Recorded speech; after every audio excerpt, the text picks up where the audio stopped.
and a large amount of Zerg units moving across the map now. A big combination of Zerglings, Hydralisks, and Roaches. So he is going to put some pressure on the Terran player at this point. And there's actually a decent amount of Terran units waiting out at the entrance here. But with how many Zerg units that is, I don't know if he's going to be able to hold it off or not. We'll have to see here in a minute. Going to be backing up here a little bit, possibly waiting for Siege Tech for his tanks. As you can see on the production overlay here, he is researching that. It is not yet finished though, and one Hellion getting focus fire down so quick. No cloak for the Banshees. That Banshee goes down immediately, and these Hydralisks and Roaches are pushing in, trying to take out this Terran infantry army. The Zerglings have all been burned away by these Hellions, so he is not going to be able to take those on.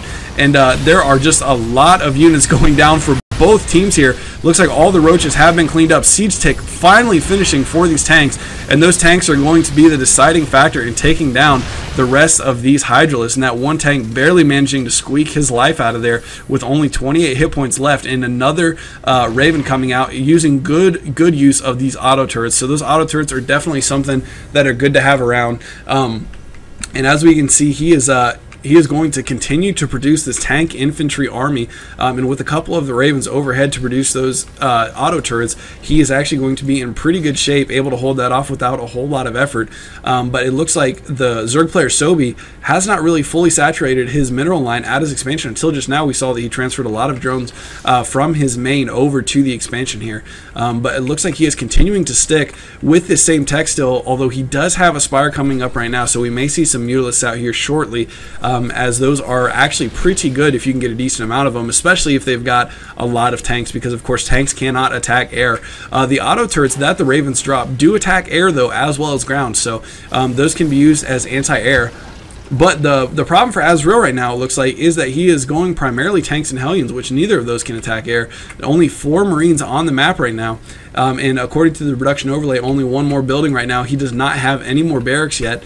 He is putting up an engineering base, so I'm not sure if he's going to be using that to upgrade the infantry armor and attack. If he does, I would expect him to see him putting up some more barracks, simply because one barracks to crank out infantry, if you're going to invest heavily in their upgrades, does not make a whole lot of sense. But we'll see exactly what he tries to do here. Getting ready to move out, it looks like, with a large army here. Taking a look at the units overlay, I'm sorry, that's the units lost over the units overlay here.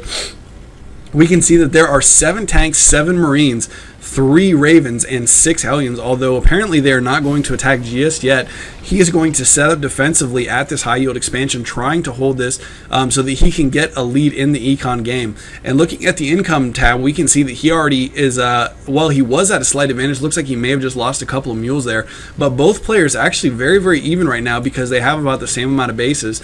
And the Terran player has a slight lead on the amount of workers that he has, but as you can see by the amount of resources coming in, both for minerals and gas, both players are actually pretty even. And the Spire has been finished for the Zerg player right now, so we should see some units coming out, either Corruptors or Mutalisks here shortly. But since there is a primarily ground army on the force for the Terran player, I would expect to see some Mutalisks in the mix, unless he is just going to try to check 2 Broodlords. But as far as I can tell, he does not have an Infestor's Pit, and it doesn't look like he is trying to get one anytime soon, which of course you do need the Hive Tech to get a greater Spire, which allows you to get the Broodlords. So we'll see if that's something he goes for down the road. I'm not sure exactly at this point what tech he's trying to go with, other than the stuff he's been sticking with so far, which it looks like he has absolutely foregone Zerglings for the time being. It's just going to stick with Roach Hydra, which, as I mentioned, I'm sorry, a few Mutalisks popping out right now, only 3 on the map currently, but there is a couple more building. But as I mentioned in some of my other videos, Roach Hydra actually is a very common build for Zerg players to go right now, because Hydras are actually a lot stronger with some of the buffs they released in the not too recent, or I'm sorry, in the recent patches. I think it was like 1 or 2 patches ago that they got a buff on their attack. Sometimes it's hard to keep up with all those tiny changes because of how many there are. But anyways, there is one Hellion out across the map here doing some scouting. The Hellions do move pretty quickly, so you can cover a lot of ground in a short period of time here. And he's going to scout around and find out exactly what the Zerg player Sobe has going on. And it looks like he's going to run into this base. Oh, did he actually see that? Let's take a look here. Yeah, okay, so he did see the base there. He is aware of the expansion. And it looks like he is possibly going to be getting ready to move out here shortly. I'm sorry, no, maybe not. It looked like he was getting ready to move his Hellions out, but apparently he is not going to do that currently. And 5 Mutalisks on the map here at this point for the Zerg player, and it looks like he does have some more Zerglings out. So the primarily large dominant part of the Zerg army is going to be this ground force, the Zerglings, Hydras and Roaches, and only has 5 Mutalisks out at this point just to do some harassment possibly. It looks like he is scouting around a little bit. Oh, and these Ravens may get caught out of position here. No, the Mutalisks fly right by. We'll see, did he notice that, or is he just going to completely, no, he is going to run by. And there is absolutely no turrets in the base for Azreal right now. So Sobe going to get some free SCV kills, it looks like, and trying to move some Marines back into place to defend against this, and also trying to get up some turrets, it looks like.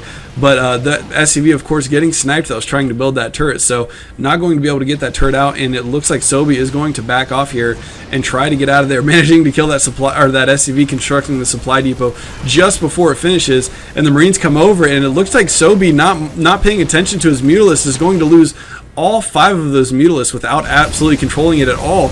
And meanwhile, he has counterattacked. This is probably why he did not manage to save those Mutalisks, because he was trying to focus on saving this expansion, although it doesn't look like he has moved any of his army over here to defend against that. So going to lose a lot of miners there, as you saw just a little bit ago, and loses the hatchery as well as a queen that was up there. So the Zerg player just now starting to mobilize his forces. I'm not 100% sure why he didn't try to defend against that, as the only units that were up there were Hellions, and Roaches are actually pretty strong against Hellions. Hydras and Zerglings both do take a lot of damage from Hellions, but like I said, Roaches are actually pretty strong, and with Hellions only up there, he might have been able to do some defending on that and actually held that off. And it looks like one lone Marauder in the mix here. We'll take a look at the units tab here to see if he does have any more, but no, just one Marauder for some reason.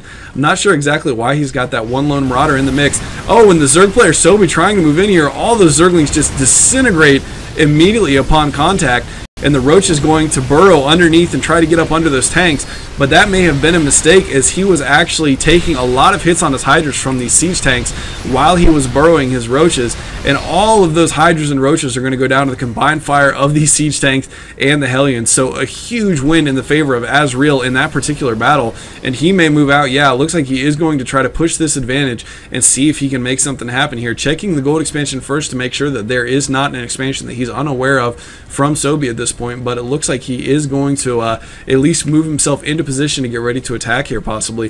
The Zerg player Sobe trying to get up another expansion at this, what would this be, like a 10 o'clock, 11 o'clock position over here on the left side of the map. And it looks like we will see another clash between Azreal and Sobe here very shortly, as Azreal is moving out again, but only a handful of Zerglings and a few Roaches to defend right now, it looks like. So I don't know if he's going to be able to hold this off if he throws his whole army at, if Azreal throws his whole army at this right now. Although it does look like he is going to hold up here with these siege tanks for a little bit, and oh, those Zerglings going down so quickly right away, and a ton of auto turrets going down for Azreal, and Sobe just rage quits the game, does not even GG. So it looks like Sobe is going to be knocked out of round 1 here, and Azreal is going to be playing in the next matchup here against the next player from Vile Gaming Network. So GG to Azreal.